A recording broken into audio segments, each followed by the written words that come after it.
Sebelumnya kami tidak berbentuk lembaga. Kami pada tahun 2000, tepatnya tanggal 23 Desember tahun 2000 Masehi atau tanggal 27 Ramadan tahun 1441 Hijriah. Alhamdulillah kami bersama para pengurus, sahabat-sahabat dari keluarga, sahabat remaja dan sahabat-sahabat perjuangan berbagai profesi bertekad dan berkeinginan untuk membuat satu wadah yang bergerak dalam bidang sosial saat itu. Dan alhamdulillah kami mendapat restu dari sesepuh, orang tua, dan juga dukungan dari para pemerintah daerah, para ulama juga alhamdulillah mendapat restu, dan juga alhamdulillah bersama anak-anak yatim dan duafa dan warga masyarakat pada tanggal tersebut mulailah kami merintis atau berdiri Panti Asuhan Umi Kulsum.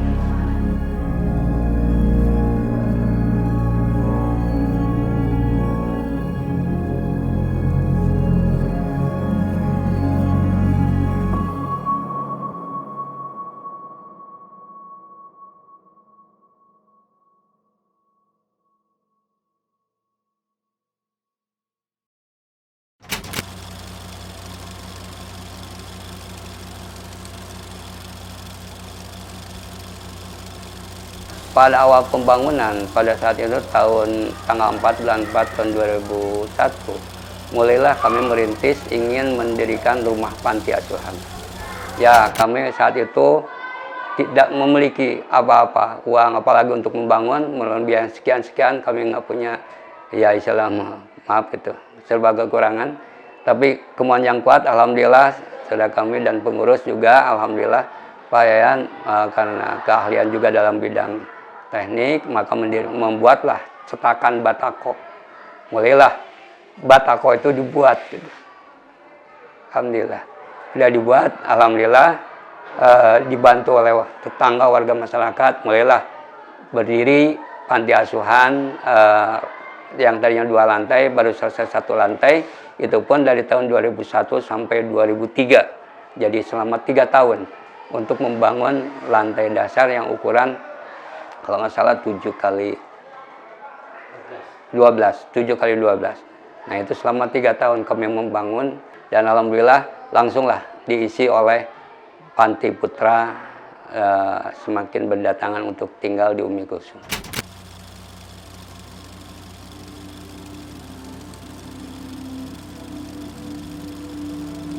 Kami menginginkan sekali anak itu selesai pendidikan.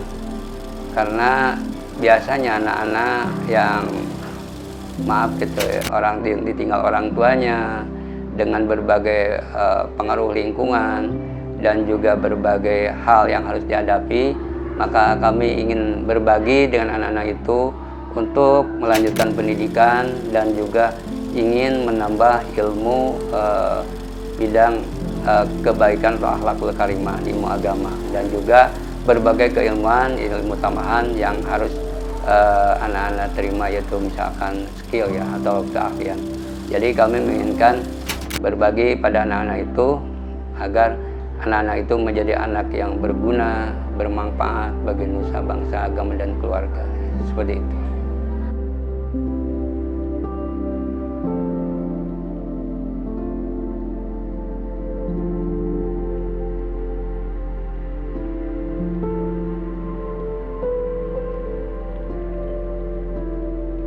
Saat ini yang ada di Panti Umi Kulsum 211 orang.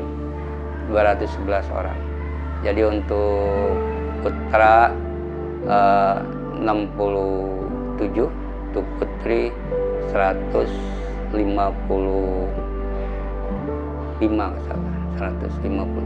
ya. Ya. Jadi total itu 211 orang dari berbagai daerah. Malah dulu pernah dari NTB. Iya, dari Jakarta, Depok, Bogor, Kabupaten Sukabumi, dari termasuk pinggirannya Segaranten, Pulau Cimas, Takokak, misalnya pinggiran Cianjur. Malah sekarang dari Bandung pun ada. Ya alhamdulillah.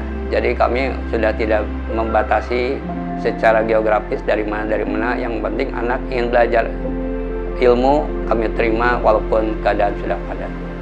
Anak-anak di sini dulu itu yatim, tapi sekarang karena berkembang, saya berpikir sederhana. Kalau ibadah, masa ibadah harus pala pilih. Makanya yang datang ke sini yatim dan bukan yatim, siapapun datang ke sini saya terima. Jadi intinya di dalam yatim piatu, yatim dan duafa, atau orang yang masih ada orang tua atau yang ada orang tua tapi tidak ada, ya berbagai masalah sosial.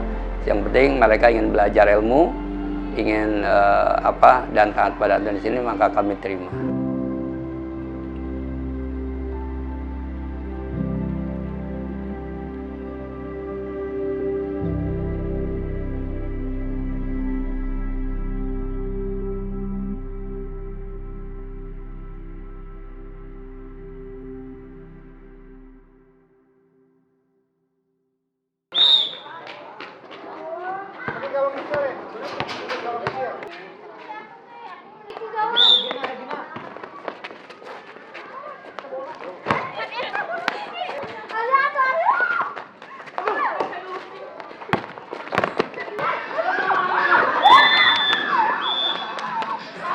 Tertanam dalam diri saya kembali pada niat awal.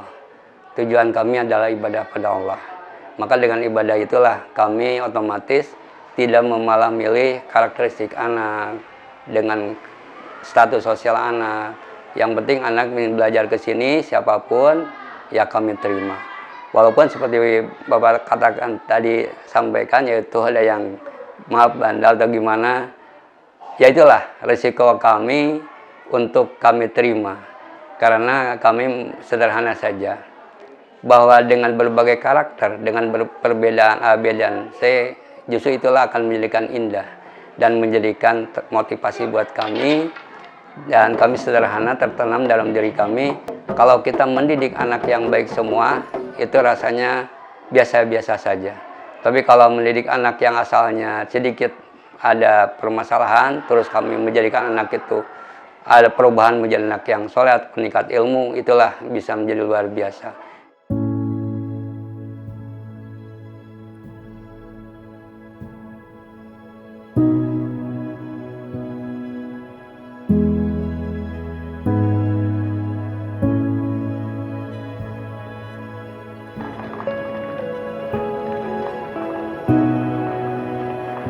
Yang kami tekankan pada anak, kembali amanah dari orang tua. Anak ini ingin belajar dan juga ingin jadi anak yang soleh. Maka kami yang tekankan pertama sekali belajar akhlakul karimah, yaitu tata krama, bidang kehidupan, bidang sosial, dan juga ini pengajian agama terus kami tingkatkan juga. Malah saat ini alhamdulillah hafalan Al-Quran pun mulai ditingkatkan, dan alhamdulillah punya seorang hafidhah, itu pun anak binaan yang dulunya SD kelas 3, sekarang sudah hafidhah, dan mengulang di sini mengajar kepada anak-anak untuk belajar hafalan Al-Quran.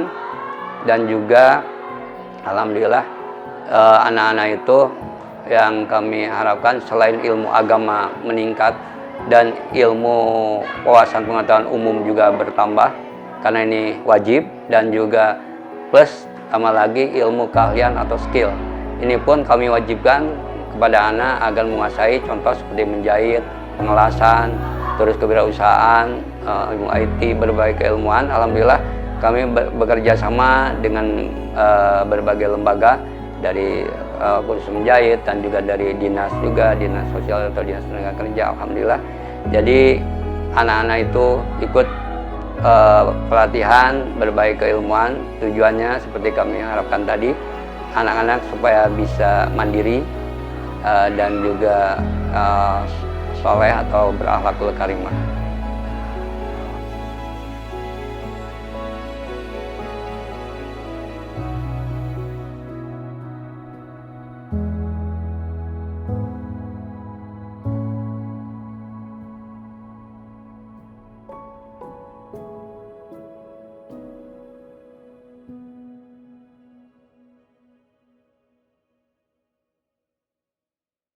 dalam mendirikan lembaga, setelah kami merintis dari awal, terus anak semakin bertambah, semakin banyak, maka makin terasa lah berbagai tantangan, berbagai yang harus kami hadapi secara real.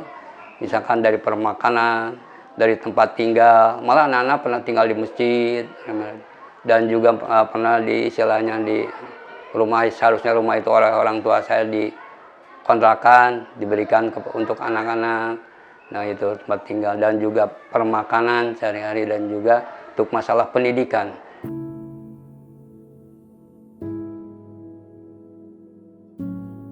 Itulah tantangan-tantangan yang kami hadapi bersama dan alhamdulillah win-win solutionnya dan Allah memberikan jalan keluar dengan keberjamahan bersama sahabat-sahabat, dengan keluarga, para pengurus dan juga dukungan dari pemerintah daerah maupun pemerintah pusat dan juga dari tantangan daripada donasi dimanapun berada. Semua itu sedikit demi sedikit mulailah terpecahkan.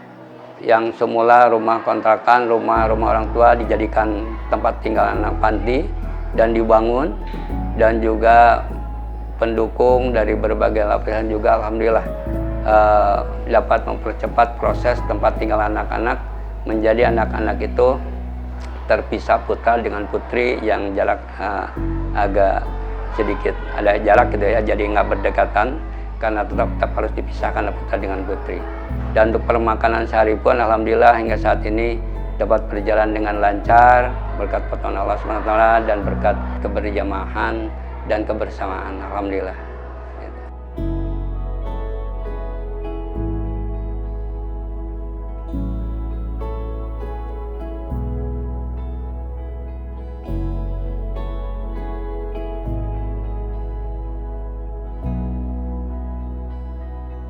Ya alhamdulillah kami tidak membatasi dari muslim saja. Siapapun yang datang ke sini ya kami terima. Termasuk dari non muslim pun ada yang membantu. Ya karena kita masalah sosial ya kita ini kepentingan bersama ya kami terima.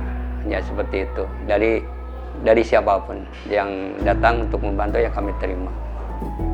Dari tetangga, warga masyarakat, alhamdulillah ada yang memberi beras, ada yang supermi, ada yang memberi berbagai kebutuhan anak dan juga keuangan. Dirata-ratakan per hari untuk uangnya itu sekitar 600.000 lah sampai 700 untuk biaya operasional anak, untuk permakanan saja. Belum untuk kesakit dan lain sebagainya. Alhamdulillah untuk sakit pun dengan puskesmas sudah kerja bersama-sama jadi tidak membayar gitu.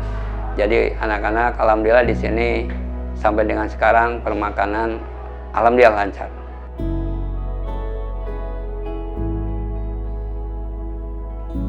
Saat-saat sewaktu-waktu tidak ada ya kami minjem dulu, tapi alhamdulillah selalu ada aja, itu kehendak Allah dan bukti kebesaran Allah, alhamdulillah.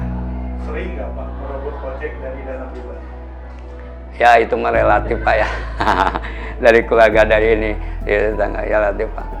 Jadi ini yang terpenting tadi itu, karena anak di sini kami prinsipnya dengan teman-teman ini adalah anak kita, jadi keluarga, jadi tidak ada, jadi kalau kita ada makanan ya kita berbagilah dengan anak-anak, jadi kita sama-sama gitu. Jadi tidak ya nafsi gitu, karena ini anaknya totalitas harus kita perhatikan bersama. Ya alhamdulillah pengurus selalu berjamaah bersama-sama, keluarga pun sangat mendukung kami, yaitu.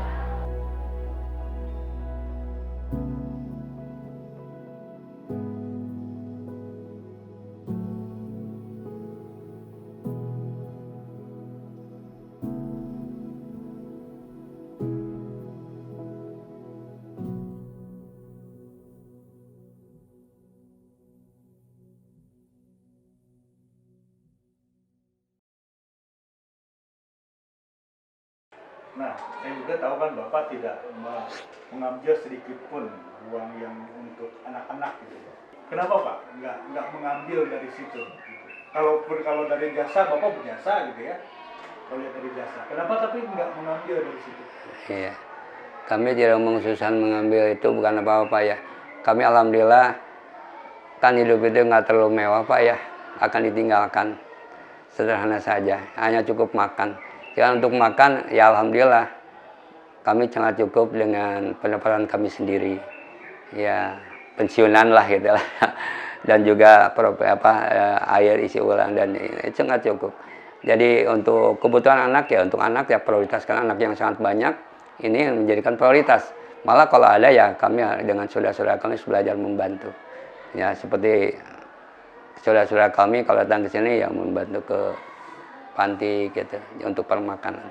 Ya seperti itulah. Pada intinya prioritas anak-anak yang harus diutamakan karena anak yang sangat banyak dan kebutuhan anak itu secara jelas harus terpenuhi karena kami diamanahi.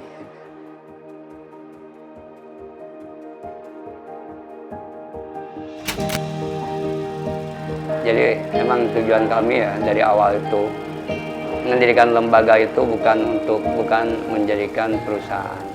Jadi lembaga itu tempatnya ibadah, tempatnya beramalia. Jadi kami biasa-biasa saja. Ada yang ngasih misalkan dari yang lain ya kami terima, tidak ada pun ya tetap kami jalan. Dan juga yang kami ya bukan kami harapkan ya. Justru dengan banyak berbuat suatu kebaikan, insya Allah ini jelas bahwa Allah itu akan membalas kebaikan-kebaikan sekecil apapun. Makalah kami dengan sahabat-sahabat kami, kita sama-sama bergerak dan berbuat. Kita beramalia di Umi Kulsum, insya Allah Allah datangkan rezeki di tempat yang lain. Jadi konsep kami, jadi rezeki itu bukan di suatu aktivitas yang sedang kami jalani di tempat lain. Adapun di tempat yang dijalani, kalau itu ada rezekinya, ya kenapa kita tolak?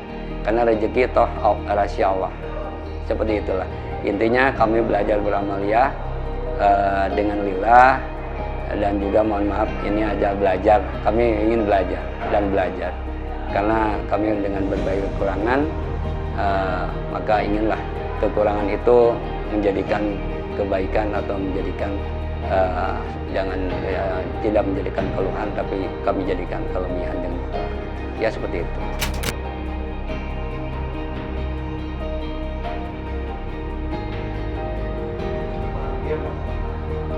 Alhamdulillah sangat-sangat bahagia sekali Pak. Malah walaupun anak di rumah banyak sampai 112, malah yang ikut pendidikan di gedung ini banyak di Umi Kulsum ini, rasanya lapang aja, dada aja, tidak keluh kesah dan saya. Walaupun ada sedikit kebingungan, tapi dengan sendirinya Allah datangkan solusi untuk semua permasalahan yang sedang kami hadapi. Ya seperti itu.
Waktu itu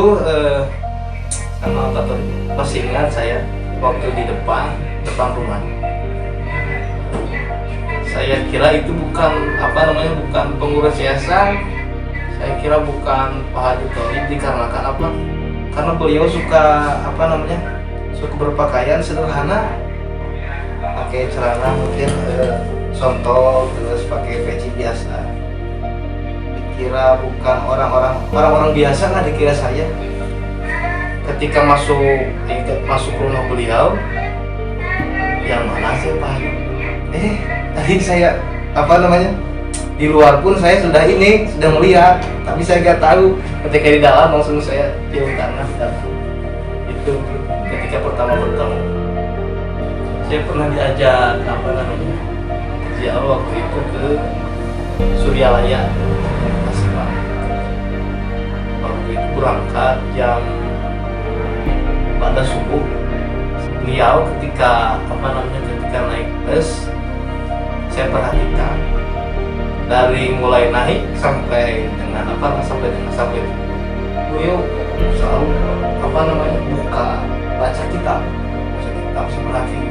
Masya Allah, tapi mau tidur bari gitu nya nunutan ningali bukan. Masya Allah. Terus ketika pun di sana pun tepi sampai Suryalaya, seperti halnya biasa-biasa saja, seperti anak muda tidur di mana saja, bisa di emperan sebagainya. Itu sama saya. Terus kebaikan beliau itu Masya Allah sekali. Saya pengalaman waktu itu pernah nganter ke ke kota, bisa dibilang. Itu setiap ada orang-orang yang minta-minta, itu pasti dikasih cek paribasana ya, goreng-gorengnya 5.000, 2.000. Itu pasti semua dikasih, nggak ada yang kelewat. Jadi beliau itu ketika ada bisa dibilang empati lah. Karena ketika ada kejadian langsung dia turun, nggak nyuruh orang lain. Beliau selalu bilang ketika dalam berbicara tentang itu suka menyampaikan suatu hadis Nabi Muhammad SAW, khairun nas aqwalun-nas, jangan lupa harus bermanfaat kamu untuk orang lain, terus tebarkan kasih sayang dan kehormatan. Nah itu yang tertanam dalam diri saya ketika beliau berbicara ataupun menasihati, pasti itu kata-kata itu ada. Karena beliau ingin mencetak si murid atau anak tersebut jangan sampai kita menyia-nyiakan kesempatan yang baik tersebut.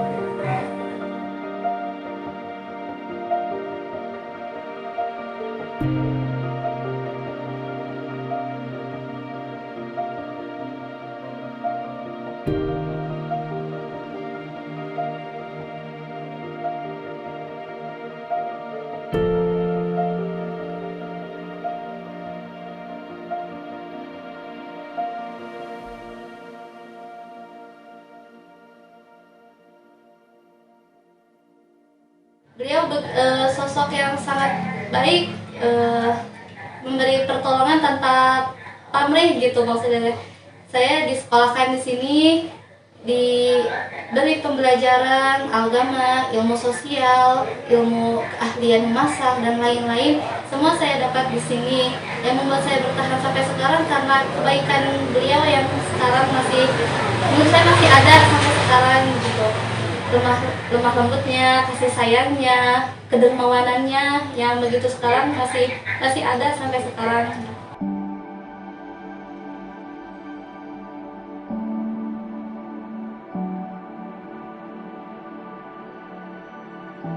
Saya betah di sini itu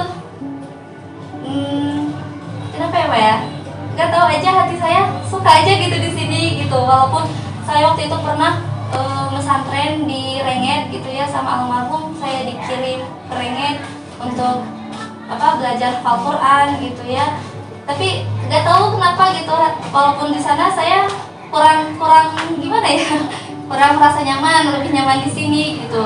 Saya suka ingat lagi sama kebaikan beliau yang nggak bisa kita balas dengan materi gitu. Jadi saya tuh mikirnya walaupun beliau udah gak ada, saya itu harus bisa membalas jasanya walaupun nggak dengan materi, setidaknya dengan tenaga yang bisa kita berikan walaupun sedikit gitu.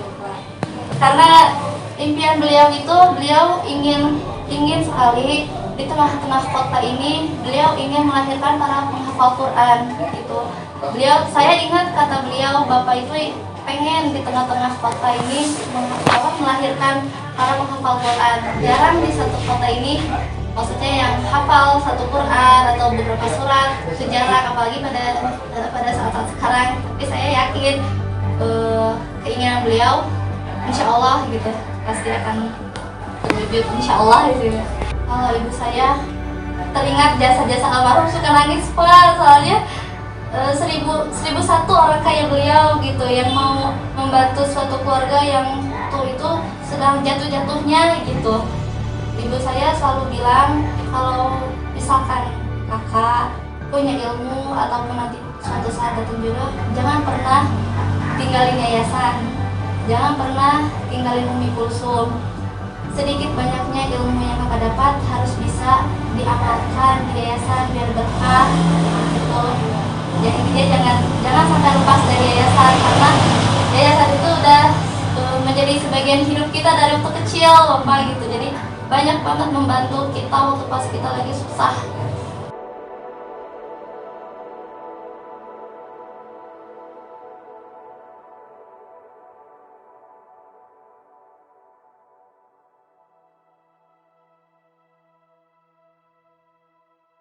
Kan sampai sekarang saya masih belum bisa mengamalkan apa yang telah beliau ajarkan, seperti misalkan ada kotoran binatang nih, binatang kayak kucing, kan di sini banyak kucing, ada kotoran kucing, beliau suka ngajarin ambil aja, jangan jijian, pamali mesti banyak anak, jangan kata beliau teh.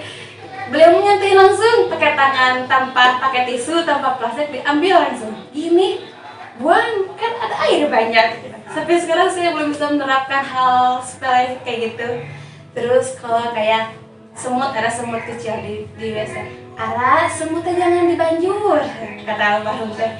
Jangan dibanjur, itu teh kasihan, itu juga makhluk Allah, kata almarhum teh. Ambil aja, pindahin ke tempat yang kering, gak ada airan. Nanti siapa tahu itu jadi saksi kita, nolongin kita di akhirat, kata almarhum teh. Sudah gitu. Dan masih banyak lagi sih momen-momen senang bersama almarhum dan keluarga yang lainnya. Bagi Tiara, Katolik itu sosok ayah yang luar biasa. Sosok ayah yang luar biasa, pemimpin yang bijaksana, yang adil, terus penuh dengan kelembutan, kesabaran. Beliau belum pernah marah ke siapapun itu. Walaupun kalau misalkan seperti saya pribadi gitu ya, manusia biasa, kadang kalau kita kesulitan suka nada tinggi. Kalau almarhum itu belum pernah marah. Jangankan marah, nada tinggi aja almarhum belum pernah. Walaupun misalnya itu ke anak PO-an gitu ya, anak jualan dan setauran, almarhum mah suka baik dimarahin pisah deh. Kadang kita mah selaku anak-anak asrama gitu ya, ngeliat misalkan ada kesalahan teman suka gantian kalau udah keluarin gitu ya. Cuma kalau almarhum suka begini, jangan, kan bapak makanya ngediriin Umi Kulsum itu buat merubah orang yang jelek menjadi lebih baik. Kalau misalkan anak yang kelakuannya buruk sama kita dikeluarin, untuk apa bapak mendirikan yayasan? Karena almarhum punya berpikiran gak mungkin selamanya orang itu buruk, karena seperti kehidupan pasti akan berputar. Jadi kita harus percaya, harus yakin kalau orang tersebut pasti akan berubah menjadi lebih baik, kayak gitu.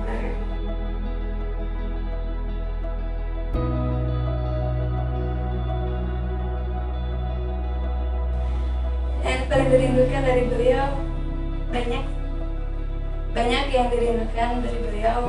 Mungkin salah satunya seperti dia masak bareng, terus kalau lebaran gitu. Banyak sih yang dirindukan dari beliau, kayak senyuman beliau gitu, cara beliau menghadapi orang yang suka misalkan anggap jelek yayasan. Banyak banget yang dirinduin ke beliau gitu ya.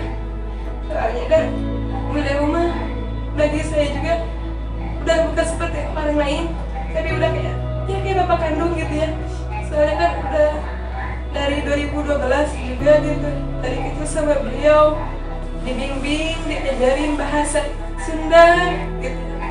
Terus misalkan belajar pelajaran, banyak gitu beliau yang udah ajarin ke kita juga. Sampai Tiara sekarang bisa masak, bisa belajar gitu. bisa mengenal dunia ini gitu ya, bisa belajar dengan baik. Salah satunya tuh banyak dukungan sama ajaran yang telah beliau berikan ke Tiara, makanya lagi Tiara sampai saat ini belum pernah ada orang lain seperti beliau gitu, sosok beliau, karena emang kelembutannya tuh memang benar-benar lembut gitu ya, gak pernah marah lembutnya teh, saking lembutnya teh ke siapapun gak pernah marah gitu, sekalipun itu misalkan kayak anaknya juga, jangan kayak anak sendiri gitu, anak orang lain juga beliau mah gak pernah marah gitu.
Atas nama keluarga besar almarhum dan atas nama keluarga besar Yayasan Umi Kulsum mengucapkan banyak terima kasih kepada semua yang hadir, pengurus yayasan, keluarga besar, para alumni, para simpatisan yang hadir, yang pada saat ini bisa mengikuti ziarah akbar ini. Semoga semua kebaikan yang telah dikorbankan mendapatkan balasan yang berlipat ganda dari Allah. Dan kita semua berharap semoga beliau yang telah meninggalkan kita mendapatkan tempat yang mulia di sisi Allah Subhanahu wa Ta'ala. Keluarga yang ditinggalkan, istri yang ditinggalkan, semoga diberikan kesabaran, ketabahan, keikhlasan, ketawakalan dalam mengarungi bahtera kehidupan tanpa beliau. Dan insya Allah doa beliau pun akan senantiasa menyertai kita semua. Amin. Karena kita yakin beliau adalah orang baik, orang soleh, orang yang senantiasa menjadi bapaknya anak yatim dan bapaknya anak duafa. Mudah-mudahan kita semua yang hadir, khususnya umumnya yang pernah mengenal beliau dan yang pernah kenal dengan beliau, senantiasa berada dalam perlindungan dan bimbingan Allah Subhanahu wa Ta'ala. Akhirul kalam, terima kasih. Mohon maaf, wabillahi taufiq wal hidayah wal inayah wa atqu minkum. Assalamualaikum warahmatullahi wabarakatuh. Sallallahu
keinginan kami anak-anak itu sederhana saja Pak ya. Ingin anak itu menjadi anak yang soleh, soleha, anak yang bermanfaat bagi dirinya, keluarganya, bagi masyarakat, agama dan negara. Jadi kami tidak menanamkan bermuluk-muluk anak harus jadi ini, jadi itu. Yang terpenting anak mandiri dan juga anak bisa bermanfaat, itu aja Pak. Dan soleh yang utama. Umi Kulsum kami menginginkan ke depan atau saat ini pun alhamdulillah sedang berjalan semakin bermanfaat bagi semua, termasuk tetangga, keluarga, masyarakat, dan juga termasuk bagi negara atau bagi pemerintah. Jadi betul-betul menjadikan lembaga yang penuh manfaat dan dalam bidang keilmuan maupun mencetak anak-anak menjadi anak-anak yang siap menghadapi masa yang akan datang yang lebih baik lagi dan menjadi anak-anak yang berakhlak berkarimah. Waalaikumsalam warahmatullahi wabarakatuh.